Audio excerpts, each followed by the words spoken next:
we all know that JD Vance is a lying ass liar, right? Right? Like, you should know by now. Like, he is almost as bad as Trump. They neck and neck, honey. They're neck and neck. The difference is Trump is telling his lies for dumb people, so it doesn't matter if they don't make sense. Whereas JD is telling his lies for educated people who, if they suspected he was lying, would call him out on his lies. But because he also hates the same people that they hate, they let the lies slide. Case in point, when he said that he didn't want a nationwide abortion ban, but absolutely he does, because here he is saying it. I certainly would like abortion to be illegal nationally. Ohio's going to want to have different abortion laws than California, than Texas, and I think Ohio should have that right. But some minimum national standard is totally fine with me. You talked about the Lindsey Graham bill. The Lindsey Graham bill protects babies who are 4 weeks and older, and it provides reasonable exceptions. If you can't support legislation like that, you are making the United States the most barbaric, pro-abortion regime anywhere in the entire world. You would vote for Lindsey Graham's 15-week ban? As I just said, I think it's totally reasonable to say you cannot abort a baby, especially for elective reasons, after 15 weeks of gestation. Also, when he intimated that his mother's addiction was due to drugs coming over the border, when she was stealing drugs from her hospital that she worked at, she was stealing drugs from other Americans, not being, sold drugs by any kind of immigrants. Are you a racist? Do you hate Mexicans? The media calls us racist for wanting to build Trump's wall. They censor us, but it doesn't change the truth. Joe Biden's open border is killing Ohioans, with more illegal drugs and more Democrat voters pouring into this country. This issue is personal. I nearly lost my mother to the poison coming across our border. No child should grow up an orphan. I'm JD Vance, and I approve this message because whatever they call us, we will put America first.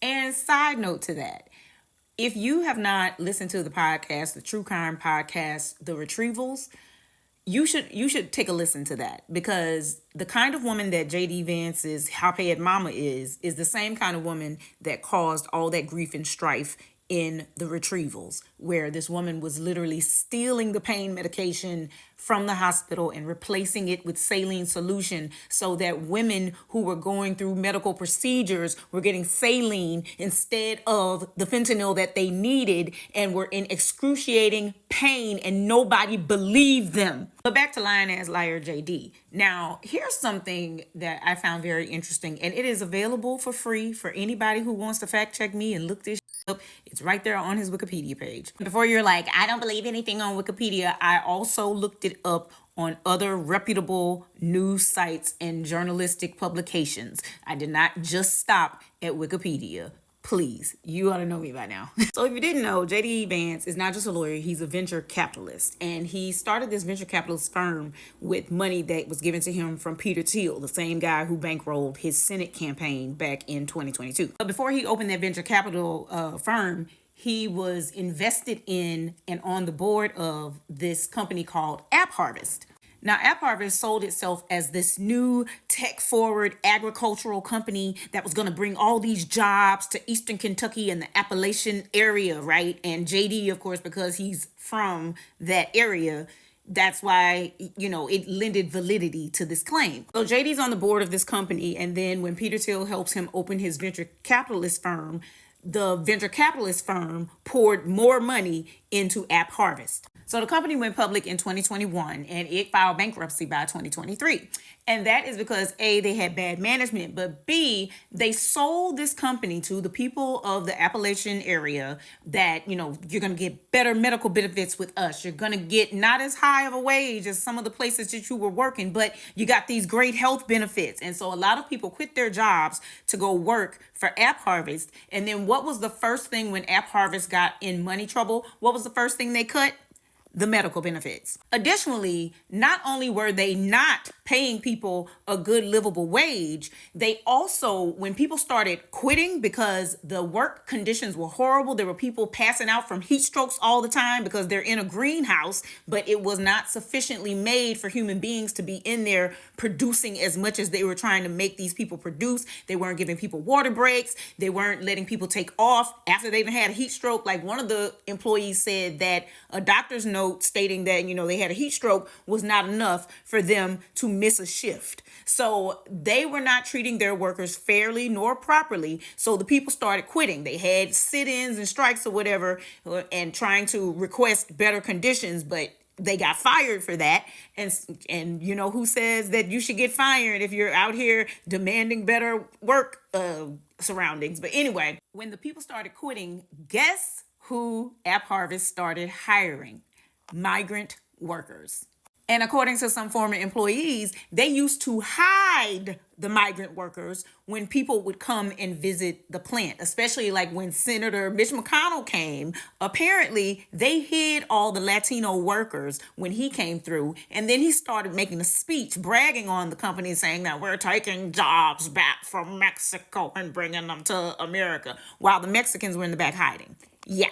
Now, conveniently, JD went to go run for Senate in 2021, so he had to resign from the board of AppHarvest, but he was still personally invested, and his venture capital fund was still invested in it. So when he was asked about hiring migrant workers in the place of all these jobs that were supposed to be given to the people of Eastern Kentucky and the Appalachian area, he said he didn't know anything about it because he was no longer on the board. But you're still invested. So yeah, I believe that as far as I can spit.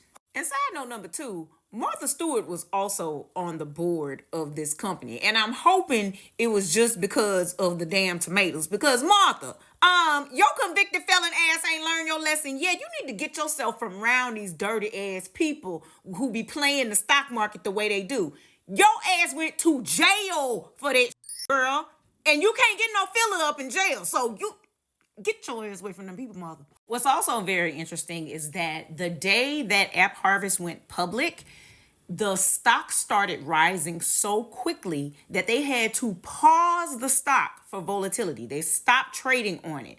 And I read that they only do that when the stock, if a stock either moves up or down, either direction, 10% within 5 minutes, they will halt a stock because it feels like something fishy is going on.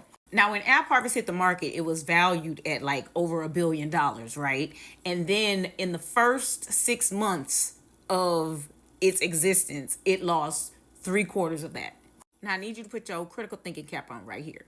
What other person has recently taken a company public and that very same company has lost like 80% of its share value in a very short amount of time? Yet these are the two nincompoops that these economically anxious middle American white men believe are going to make them prosperous and help our country financially. Are you dumb? Anyway, yeah, I just thought it was super wild that somebody who swears up and down that we should not be letting immigrants into the country because they're taking jobs from Americans is personally invested in a company that hired migrant workers because they refuse to treat American workers right. That's hypocrisy at its finest. And that is literally all the GOP stands for now. The Republican Party is no longer some party that can claim they are only out here trying to make fiscal responsibility their top priority and the lives of Americans their top priority. Your top priority is getting money any way you can and cheating the American public to do so and lying to their faces because you do not respect their intelligence.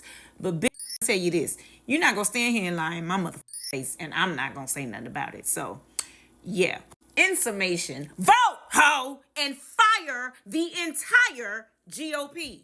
These motherfuckers mean none of us any good.